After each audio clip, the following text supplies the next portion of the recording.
যে বারবান্দা প্রবাসী সংগঠনের উদ্যোগে আজকের এই ভলিবল টুর্নামেন্টের একটি সেমিফাইনাল অনুষ্ঠিত হচ্ছে। আপনারা জানেন যে এখানে দেশের বিভিন্ন প্রান্তে থেকে বড় বড় টুর্নামেন্ট খেলে, সেই টুর্নামেন্টের এই প্লেয়ার আপনারা দেখতে পাচ্ছেন এখানে এসেছে। এই সংগঠনের মূল উদ্দেশ্য হচ্ছে যে প্রবাসীরা যাতে এই গ্রামবাসীরা তারা এই খেলাটিকে উপভোগ করতে পারে, দীর্ঘদিন পর এই খেলাটি একটা যেন আনন্দ উপভোগ করতে পারে, সেই উদ্দেশ্যে কিন্তু আজকের এই টুর্নামেন্টটি। আমরা একজন প্রবাসীর সঙ্গে একটু কথা বলবো, আমরা জানানোর চেষ্টা করব যে তাদের উদ্দেশ্যটা কি এবং কেন এই আয়োজন করেছি। এখানে হচ্ছে প্রবাসীর উদ্যোগ, আসলে যেন এখানে গ্রামবাসীরা খেলাধুলা করতে পারে, খেলাধুলার পাশাপাশি যেন মাদক মুক্ত থাকতে পারে। আমরা এই খেলাধুলাটা আসলে দিচ্ছি, গ্রামবাসীরা যারা আছে তারা কিছুটা মজা পাবে, আনন্দ উপভোগ করবে, পাশাপাশি মাদক মুক্ত থাকবে। এই জন্য আমাদের মূলত এই খেলাটা। আমরা প্রবাসী যারা আছে তারা আসলে প্রবাস থেকে এই উদ্যোগটা নিচ্ছি, যাতে গ্রামবাসী যারা আছে ভালোভাবে থাকতে পারে, মাদক মুক্ত থাকতে পারে, সুন্দরভাবে চলাফেরা করতে পারে। এই জন্য মূলত আমাদের এই খেলাটা। জি, হয়তো আমরা প্রতিটা বছর এই খেলাধুলা আমরা করে থাকি, হয়তো উদ্যোগটা নিয়ে থাকি। এবার হয়তো 2026 সালে খেলা চলতেছে। আমরা ইনশাল্লাহ এই খেলা শেষ হলে আবারও খেলা ছাড়বো ইনশাল্লাহ। প্রতি বছরই খেলা হবে এখানে, আমাদের প্রবাসীদের উদ্যোগেই খেলা হবে।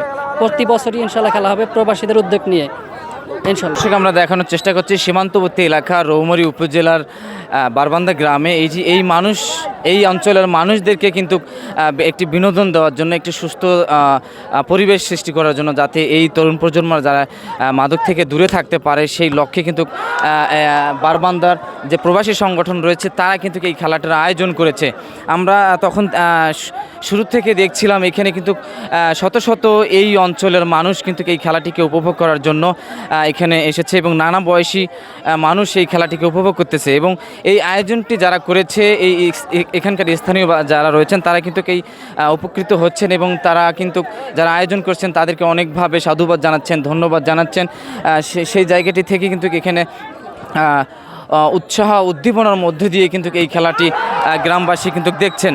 আমরা একজন কথা বলবো 28 কুড়িগ্রাম 4 আসনের সাবেক সংসদ সদস্য জনাব রুহুল আমিন। আমরা তার সঙ্গে একটু কথা বলবো, জানানোর চেষ্টা করব আজকের এই খেলাটি যারা আয়োজন করছে বা যারা দেখছেন তারা কি মনে করতেছেন।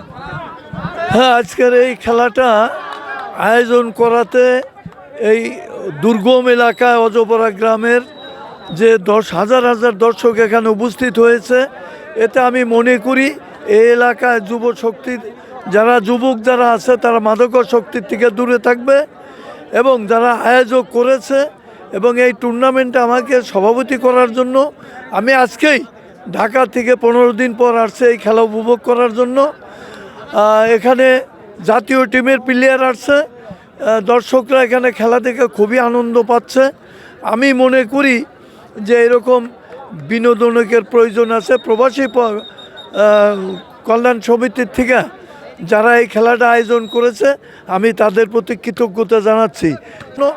আপনাদের প্রতি আয়োজক কমিটির পক্ষ থেকে আমি কৃতজ্ঞতা ও ধন্যবাদ জানাচ্ছি। হ্যাঁ, আগামী দিনে আপনার রমজান এর চেয়ে ভালো পরিবেশে আরও আমরা এই খেলাটা দেখব। এবং আগামী মঙ্গলবার 3 তারিখে এই মাঠেই একটি সেমিফাইনাল খেলা অনুষ্ঠিত হবে। ধন্যবাদ।